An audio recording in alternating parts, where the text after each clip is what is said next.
everyone. And I lived in 2 different shelters before I was finally adopted by my parents. If it weren't for them and for the social workers that helped me, I don't think I would be where I am today. Telling your story is a very brave thing to do. Thank you, Sean. Now, we always hear the word future, future, future, but what is future? Future is a time that is likely to happen or exist, in which time is ticking, age is aging, in whose hands are children's rights and raging. So that's why UNICEF is forming one voice to create such opportunities, either it's industries that exploits children, or parties that never gives us attention or belittle us. They will all hear us say, no, this is our right. That's why we have amazing role models that are creating chances we once never had. I hope for a future that treats us all equally. Women, Family and Community Development is Karima El-Khoury, UN Resident Coordinator in Malaysia, Singapore and Brunei Darussalam. Children, youth and young at heart, government officials, members of the diplomatic corps, friends from civil society and business, members of the media, and partners in child rights. Good morning, selamat pagi, and a very special wishes to you all on this World Children's Day. To Malaysia today, a country that is strong, a country that is resilient, and a country that is committed to the well-being of every child.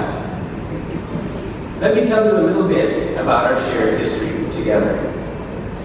In the 1950s, during its earliest days in Malaysia, UNICEF provided critical nutrition, medical aid, and training to health professionals. One of our earliest initiatives was to provide nutritious milk to combat malnutrition and improve the health and well-being of children across Malaya and Borneo. Together with the government and partners, we rolled out BCG vaccinations to fight tuberculosis.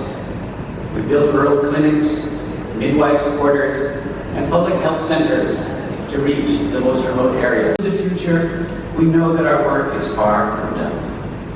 We will work closely with cities across Malaysia to transform urban spaces into child-friendly environments. Cities where children can grow up safely and with access to the resources and services they need and opportunities to be heard. We will simultaneously work with our partners to ensure that indigenous communities and children living in rural areas also have a fair start in life and the opportunity to develop to their full potential. Our journey is woven with stories of childhoods lost and reclaimed, nurtured and protected. It's a testament to what we can achieve when we unite for the rights and well-being of children.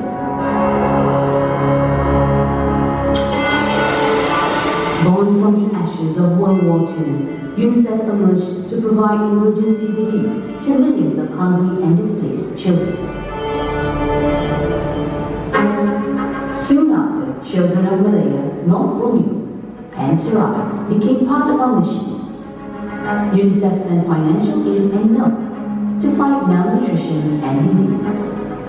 Health teams from Europe soon arrived to train local doctors and nurses to vaccinate over 1 million children against tuberculosis. 1954 marked a turning point. Now a permanent specialized agency of the United Nations, UNICEF expanded its mission beyond emergency relief to tackle the spiral of poverty, hunger, and diseases across Malaya, Sarawak, and North Borneo.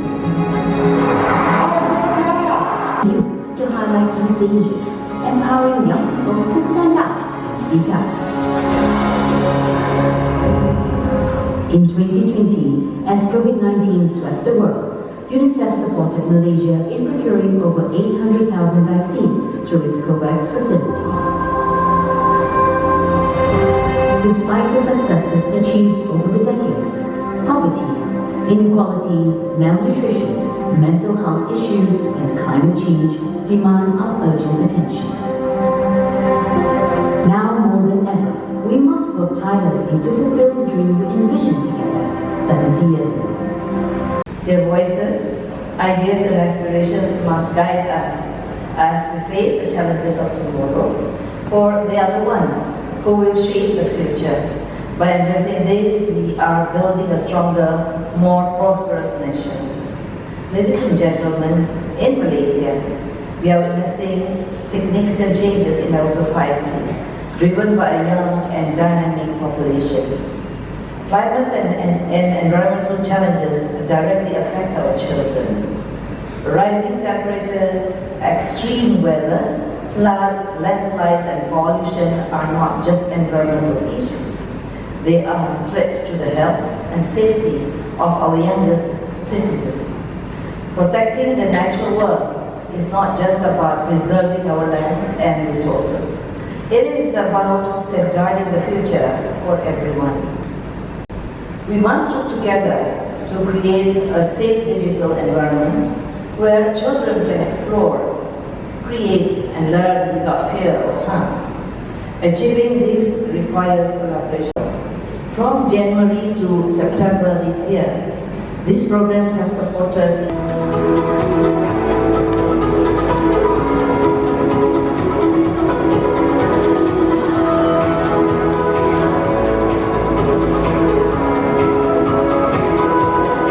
we didn't have the best internet infrastructure or the best Wi-Fi infrastructure at the time. So oftentimes early on in my childhood as a student, I had internet that would be very unstable or had a very bad connection. Then halfway through the month, because it was an unlimited internet and we didn't have the option to get that, we would often cut off and we either had to buy new internet options or we could just not use the internet for later parts of the month. So I think thankfully for me, that changed before the pandemic era. But it made me realize at the time what my life would be if I didn't have stable internet, going into all these Zoom calls with school and other events like that. And like so much of my life now depends on internet use, the Zoom calls I have, and my engagement on the internet itself. What would my life be like if that crucial infrastructure upgrade didn't happen? And as I've grown older, I've sort of taken for granted how grateful I should be for the internet I have now and the stable connection I have now. Right, as we know that cyberbullying in Malaysia has been ranked as good in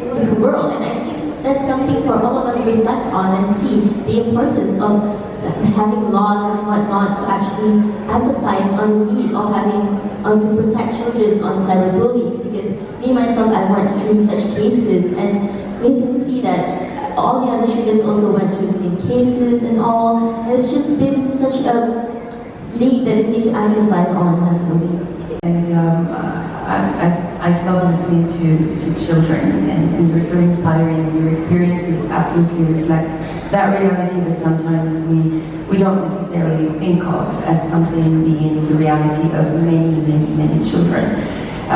How prepared are children today? I think we cannot generalize. Some children are probably more prepared than others, and I think this is where the inequality and the divide that we're talking about comes into play. Education is important, but then again, is everybody really having access to the right preparation and education to be equipped for this unknown, or at least the less familiar space that we navigate today? And I think this is where we need to be careful about this inequality issue and making sure that accessibility, whether we're talking about internet, access, whether we're talking about, being prepared, by the family, by the educators. Similar challenges for both adults and young people.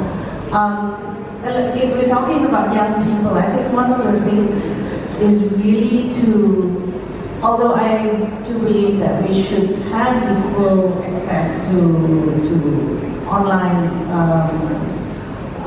services, internet and everything for everyone, because there is a lot of good from it, you get a lot of information, you get to link with like-minded people, etc., etc. But as you know, there are a lot of dangers for it, and I think trying to, and it goes back, I think, to educating young people about that actual landscape.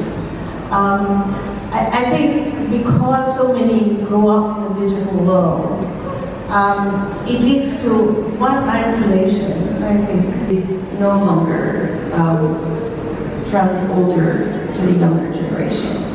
And if we accept this, that the reality is that we learn from you probably as much or even more than you learn from us. And that's tough for people that have, you know, large egos with their age. But it's the reality, and we need to accept that listening to you is probably part of the solution. Listening to you now already, you know, pops up a number of ideas. Now, the older generation's role is to provide the guidance, is to provide the frameworks, is to provide mechanisms that allow you to trust that you are in a safe environment. The feeling that there is accountability. If something wrong happens, if a child is subjected to violence or to abuse due to any of the connectivity, right, side effects, that has to be clearly, be punished. We are talking about advanced technology and its impact on the future, but let's not forget the basics, which is the right to education for all.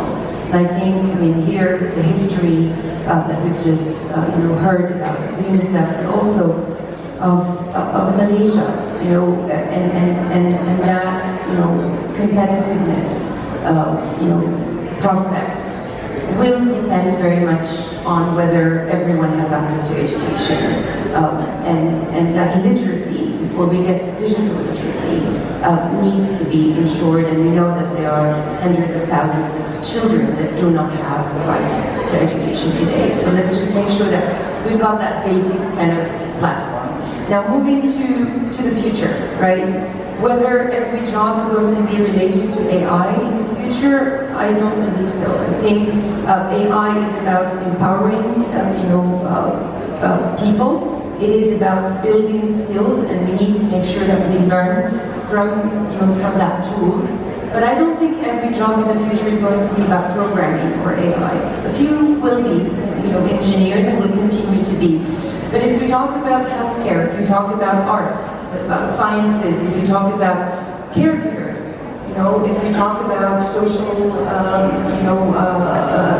counselors, that cannot be delivered by AI. And I think there's a human aspect in the future that will remain no matter what and no matter how we evolve. And for that, I think it is important for educators to make sure that the use of AI is limited to that capacity building, of the entire, population, but that the focus on some basic, where emotional intelligence is needed. I mean, again, we keep, talking about intelligence, but then how much of that emotional intelligence, of the compassion, of really the feeling of solidarity is really continuing throughout generations? I'm not saying we're more compassionate than you are, absolutely not. But all I'm saying is those values will have to continue to be transmitted with the rest of technology continuing also to be enhanced and, for humans to. AI can be really awful. AI can direct bombs to target certain individuals in certain places. It can't help you to dig people out of rubble, right? So, you can do one thing with AI and not necessarily the best thing.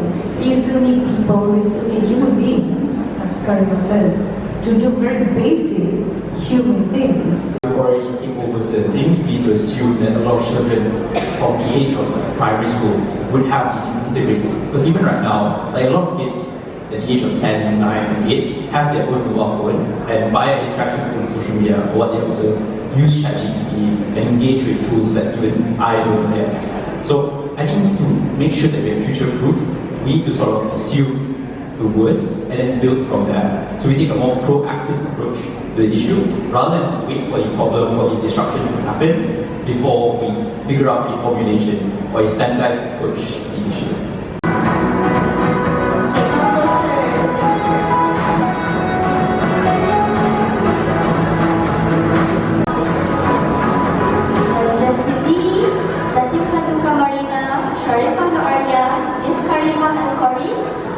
Reimagine, and our moderator, Ideal Iman.